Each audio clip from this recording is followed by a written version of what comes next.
이번 주부터 미국 주요 기업들의 1분기 실적이 본격적으로 발표됩니다. 여기에 중국 경제 지표와 미국 재무부의 환율 보고서에 관심이 쏠리는데요.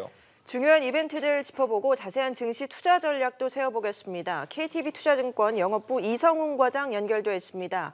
과장님 안녕하십니까? 네, 안녕하십니까? 네, 지난주 뉴욕 증시는 금융주들의 호실적의 강세를 보였습니다. 특히 S&P 500 지수가 사상 최고치에 바짝 다가섰는데 어떻게 판단하십니까? 네, 우선은 지난주 JP 모건 체이스를 시작으로 이번 주도 본격적으로 1분기 실적 시즌이라고 좀 볼 수 있겠는데요. 우선 지난주에 JP 모건 체이스와 웨스트파고 같은 이 금융주들이 예상보다 좀 좋았던 실적을 내놨습니다. 그런 이유 같은 경우는 역시 금리 상승이라고 좀 볼 수 있겠는데요. 금리 상승은 다른 은행에도 적용될 수 있을 만큼 이번 주 집중적으로 발표될 그 은행 업종들의 실적에 대한 기대감을 더 키운다라고 좀 볼 수 있겠고요. 이미 미국의 기업들이 이미 낮아진 그런 좀 실적 예상치보다 양호한 실적을 그 전부터 내놓고 있는데 이렇게 된다고 한다면 올해 남은 기간에 대한 그 전망 한마디로 3분기, 4분기에 대한 2, 3, 4분기에 대한 실적에 대한 기대감도 점점 높일 수 있지 않을까 좀 판단이 되고 있습니다.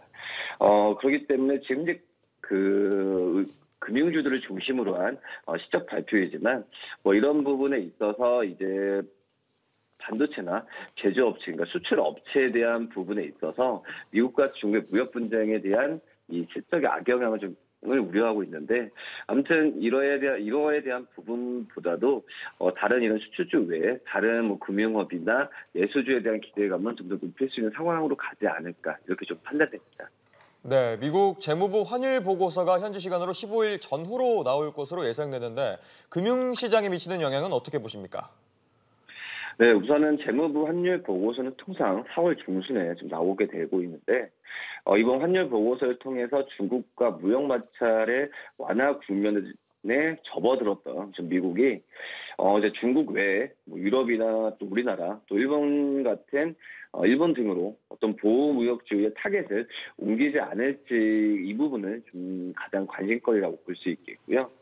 우선 미국과 중국의 무역 분쟁 리스크에 대한 우호적인 환경 그리고 유럽연합의 에어버스에 대한 고율 관세 부과를 둘러싼 이 미국과 유럽연합의 통상 마찰 여지를 어떤 복합적으로 고려해 보면 이 트럼프 미국 대통령의 보호무역주의 타깃은 이거 환율 보고서 발표를 분기로 어떤 정확하게 다시 한번 방향성을 틀지 않을까 이렇게 좀 판단이 되고 있습니다. 다만 이제 우리나라 같은 경우에는 대미 무역 흑자가 지금 감소하고 있고 미국 전체 무역 수지 적자에서 차지하는 비중이 적으면서 외환시장 개입 공개 같은 적극적인 보완 장치에 나서고 있어서 어떤 환율 조작국 지정 가능성은 좀 제한될 가능성이 있다라고 판단이 되고 있고요. 이거 발표에 따라서 또 외국인들의 수급 변화도 분명히 나오겠죠. 우리나라 증시가 어떤 환율 레벨 변화와 함께 환율 변동성에도 민감하기 때문에 이 부분을 한번 체크를 해야 되지 않을까 이렇게 보입니다.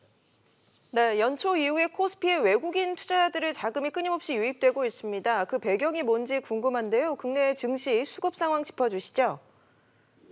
네, 우선 그전에는 이제 우리나라 안에서도 외국인들 들어왔을 때 반도체 업종 쪽으로 매수가 들어왔다면은 최근 같은 경우는 반도체 업종뿐만 아니라 전체적인 경기 민감 업종의 수급들이 들어오면서 외국인들 전체적인 순매수가 이어지고 있다 이렇게 정리할 수 있겠고요. 우선 올해 1월에 외국인 전체 순매수의 반도체 비중은 거의 80%였습니다. 최근에 10일 거래 같은 경우는 40%였는데 한마디로 경기 민감 업종도 지금 담고 있는 모습이고 특히 이제 반도체를 중심으로 IT, 가전, 은행, 자동차를 순매수하면서 여기에 화학, 철강, 조선 같은 경기 민감 업종도 순매수하고 있습니다. 그렇기 때문에 지금 외국인들 수급에 대한 부분에 있어서는 수급의 어떤 질이 괜찮다라고도 말씀드릴 수 있겠고요. 이 미중 무역 협상이 진전되면서 어떤 변동성 지수도 하향 안정되고 있던 점에서 본다고 한다면 우리나라 기업에 대한 실적만 좀 받쳐준다면은 이 외국인들의 수급은 계속 이어질 가능성이 분명히 있다라고 판단이 됩니다. 네, 이번 주 코스피 상승세가 계속 지속될지도 관심사인데 주요 변수와 투자 전략까지 말씀해 주시죠. 네, 이번 주 국내 증시는 어떻게 보면은 지금 2200선 안착을 모색하는 중립 수준의 흐름이 좀 예상된다라고 볼 수 있겠고요. 먼저 한국과 미국의 1분기 실적 시즌이란 점에서 전망은 그닥 좋다라고 볼 수는 없겠지만은 지금 현재 미국과 중국의 정책 기대감이 하방을 지지하는 산으로 가고 있다라고 볼 수 있겠습니다. 그렇기 때문에 지금 지수는 좀 박스권 움직임을 좀 예상이 되고 있고, 이번 17일이죠. 17일 발표하는 1분기 GDP 성장률과 3월의 산업지표가 좀 변수이기 때문에 이 부분은 체크를 좀 해야 되지 않을까 판단이 되고 있고요.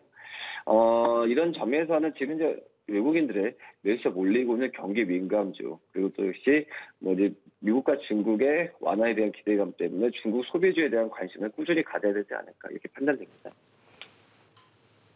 네, 지금까지 KTB 투자증권 영업부 이성훈 과장과 얘기 나눠봤습니다. 말씀 고맙습니다.